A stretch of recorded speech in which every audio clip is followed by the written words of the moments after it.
ಏನ್ ಹೇಳ್ಕೊಡ್ತಿದ್ದೆ ಸೂಜಿಗೆ? ಅದು ನವ್ಯ ಇದಾರಲ್ಲ, ಅವರು ನಮ್ಮ ಸೂಜಿನ ಎಸ್ಸೆ ಕಳಿಸ್ತಾರಂತೆ. ಎಲ್ಲಿ ಕಳಿಸ್ತಾಳೆ? ಅದೇ ಪ್ರಬಂಧ ಅಂತ ಬರೀತಾರಲ್ಲ, ಅದಕ್ಕೆ. ಲೇ, ಅವಳು 2-3 ದಿನ ಆಯ್ತು ಅಷ್ಟೇ ಅಲ್ವಾ ಸ್ಕೂಲ್ಗೆ ಹೋಗಿ ಶುರು ಮಾಡಿ? ಅಷ್ಟು ಬೇಗ ಇಷ್ಟೆಲ್ಲ ಕಲ್ತಿಯಾಳ? ಇಲ್ಲ, ಅವಳಿಗೆ ನೆಟ್ಟಿಗೆ ಅಕ್ಷರನೇ ಬರೆಯಕ್ ಬರಲ್ಲ. ಆದ್ರೆ ಅದ್ರಲ್ಲಿ ರಶ್ಮಿನ ಇರ್ತಾಳಂತೆ. ನಮ್ ಸೂಜಿ ಹೇಗಾದ್ರೂ ಮಾಡಿ ರಶ್ಮಿನ ಸೋಲಿಸ್ಬೇಕಂತೆ, ಅದು ನವ್ಯನ ಆಸೆ. ಅದಕ್ಕೆ ಅವರೇ ಎಲ್ಲ ಬರ್ಕೊಟ್ಟಿದ್ದಾರೆ.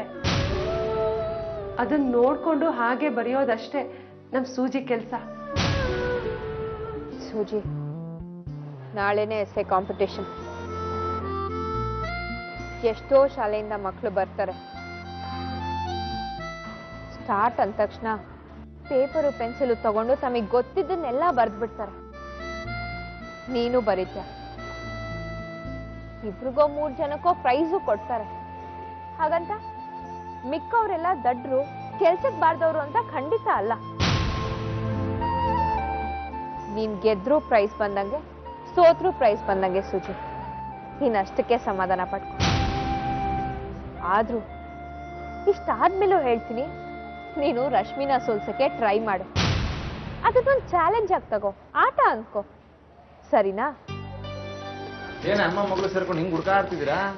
ಇಲ್ಲಿ ಸೇರ್ಕೊಂಡಿದ್ಯಾ? ಇಲ್ಲ, ಅದು ನವ್ಯೋರ್ ಪ್ರಬಂಧ ಬರ್ಕೊಟ್ಟಿದ್ರಲ್ಲ, ಅದ್ ಕಾಣಿಸ್ತಿಲ್ಲ. ಸೂಜಿ, ಏನು ಮಾಡೋದೀಗ? ಹೋಗ್ಲಿ ಬಿಡೆ, ಇನ್ನೊಂದ್ಸಲ ಕೇಳಿ ಬರ್ಕೊಡಲ್ಲ ಅಂತಾರೆ ನವ್ರೇನು. ಈಗ್ಲೇ ರಾತ್ರಿ 10 ಗಂಟೆ ಆಯ್ತು. ಬೆಳಗ್ಗೆನೆ ಅವಳು ಕಾಂಪಿಟೇಷನ್ ಅಲ್ಲಿ ಪ್ರಬಂಧ ಬರೀಬೇಕು. 4 ಪುಟ ಬರ್ಕೊಟ್ಟಿದ್ರು. 2 ಪುಟ ಬರೆಯೋದನ್ನ ಕಲ್ಸ್ಕೊಂಡಿದ್ಲು. ಅರ್ಥ ಆಗದೆ ಇದ್ರು ಹಾಗೆ ಬರೀತಿದ್ಲು. 2 ಪುಟ ಬರೆಯೋಕೆ ಬರ್ತಿರ್ಲಿಲ್ಲ. ಏನ್ ಮಾಡೋದೀಗ? ಹೋಗ್ಲಿ ಬಿಡು ಪುಟ, ನಿಂಗೆ ಎಷ್ಟು ಬರುತ್ತೋ ಅಷ್ಟೇ ಬರೋದು, ಶಿಳ್ಳೆ ಹೊಡ್ಕೊಂಡು ಎದ್ದು ಬರ್ತಾ ಇರು, ಆಯ್ತಾ? ನೀನ್ ಯಾಕೆ ಹೀಗೆಲ್ಲ ಮಾತಾಡ್ತೀಯ? ನಮ್ ಸೂಜಿ ಗೆಲ್ಲೋದು ನಿನಗೆ ಇಷ್ಟ ಇಲ್ವಾ? ಅದು ಹೆಂಗೆ ಗೆಲ್ತಾಳೆ? ಆ ಪ್ರಬಂಧ ಇಲ್ವಲ್ಲ. ಹುಡುಕ್ತೀವಲ್ಲ, ಸಿಕ್ಕೇ ಸಿಗುತ್ತೆ. ಆ ಪ್ರಬಂಧ ನಾನು ಹರಿದು ಬಿಸಾಕ್ಬಿಟ್ಟಿದ್ದೀನಿ ಕಣೆ. ಈ ಆಫೀಸಿಗೆ ಸಂಬಂಧಪಟ್ಟಿರೋ ಬಿಲ್ಗಳನ್ನೆಲ್ಲ ಹರಡ್ಕೊಂಡು ಕೂತಿದ್ದೆ. ಇವತ್ತು ಆಫೀಸಲ್ಲಿ ಅದ್ರ ಜೊತೆ ಈ ಪ್ರಬಂಧನೂ ಸೇರ್ಕೊಂಡ್ಬಿಟ್ಟಿದೆ. ನಾನು ಎಷ್ಟು ಸಲ ಹೇಳಿದ್ದೀನಿ, ನನ್ನ ಆಫೀಸ್ ಪೇಪರ್ಗಳ ಜೊತೆ ನಿಮ್ದೆಲ್ಲ ಸೇರಿಸ್ಬೇಡಿ ಅಂತ. ಇವಳು ಯಾವುದೋ ಮಾಯದಲ್ಲಿ ಆ ಫೈಲ್ನ ಒತ್ತಿಗಬೇಕು ಅಂತ ತಗೊಂಡು ಆ ಪ್ರಬಂಧನ ಅದರಲ್ಲಿ ಇಟ್ಟು ಮರ್ತಿದ್ದಾಳೆ ಅಷ್ಟೇ.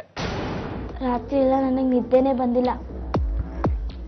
ಅಪ್ಪ ಇಸೆನ ಹರಿದಾಕಿದ್ಮೇಲೆ ತುಂಬ ಭಯ ಶುರು ಆಗ್ಬಿಟ್ಟಿದೆ. 2 ಪುಟ ಮಾತ್ರ ಕಲ್ತ್ಕೊಂಡಿದ್ದೀನಿ. ಇನ್ನು 2 ಪುಟ ಏನು ಅಂತಾನೆ ನನಗೆ ಗೊತ್ತಿಲ್ಲ. ನನ್ನ ಕೈಲಿ ಬರೆಯಕ್ಕಾಗಲ್ಲ ಅಮ್ಮ. ಇಲ್ಲ ಸೂಜಿ, ನೀನ್ ಬರೀಲೇಬೇಕು, ನೀನ್ ಗೆಲ್ಲೇಬೇಕು ಕಣೆ. ಇದು ನವ್ಯಕ್ಕನ ಆಸೆ ಕಣೆ. ನಿನ್ ಎಸ್ಸೆ ಬರಿಬೇಕು, ರಶ್ಮಿನ ಸೋಲಿಸ್ಬೇಕು ಅನ್ನೋದು ಮುಂಚೆ ಬರೀ ನವ್ಯಕ್ಕನ ಆಸೆ ಮಾತ್ರ ಆಗಿತ್ತು. ಆದ್ರೆ ಈಗ ಇದು ನನ್ನ ಆಸೆ ಕೂಡ ಸೂಜಿ. ಯಾರಿಗ್ ಗೊತ್ತು, ನೀನ್ ಗೆದ್ರು ಗೆಲ್ಬಹುದು. ಇಲ್ಲ ಅಮ್ಮ, ನನಗ ಧೈರ್ಯ ಇಲ್ಲ. ನವ್ಯಕ್ಕ ನನ್ನ ಎದುರುಗಡೆ ಇದ್ರೆ ನಾನು ಧೈರ್ಯವಾಗಿ ಬರೀತೀನಿ. ಅವ್ರಿಗೆ ಅರ್ಜೆಂಟ್ ಕೆಲಸ ಇದೆ, ಬರೋಕ್ಕಾಗಲ್ಲ ಅಂತ ಅವತ್ತೇ ಹೇಳಿರ್ಲಿಲ್ವಾ? ಸೂಜಿ ಪುಟ, ನವ್ಯಕ್ಕ ಇನ್ನೊಂದು ಮಾತು ಹೇಳಿದ್ದಾರೆ. ನಾವ್ ಯಾರಿಂದ ಪಾಠ ಕಲಿತೀವೋ ಅವ್ರು ಸದಾ ನಮ್ ಜೊತೆ ಇರೋಕ್ಕಾಗಲ್ಲ, ಕಷ್ಟ ಆಗತ್ತೆ. ಆದ್ರೆ ನಾವು ಅವರಿಂದ ಕಲ್ತ ಪಾಠನ ಯಾವಾಗ್ಲೂ ನಮ್ ಜೊತೆ ಇಟ್ಕೋಬೇಕು, ಅದೇ ವಿದ್ಯೆ ಅಂತ ಹೇಳಿದ್ರು. ಅವ್ರು ಇವತ್ತು ಇದ್ರು ಇಲ್ದಿದ್ರು ನಮ್ ಜೊತೆ ಬರ್ದೇ ಇದ್ರು ನೀನ್ ಬರಿಬೇಕು, ಗೆಲ್ಬೇಕು ಅಲ್ವಾ?